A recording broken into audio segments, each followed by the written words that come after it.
આટલા ગોળી છે આપણે શું કરી લીધું આપણે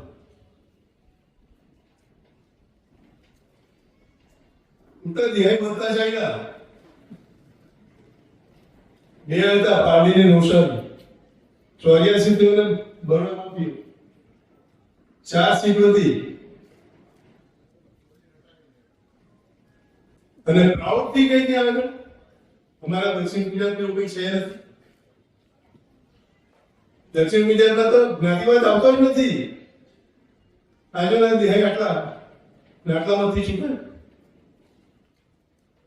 એક કમનસીબી છે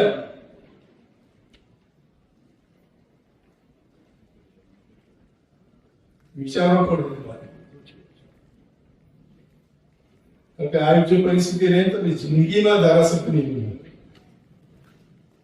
એક કોઈ સમય નક્કી કરીને આપણે આ કરવું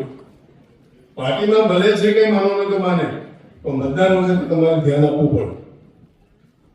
કે નહીં હવે હદ થઈ ગઈ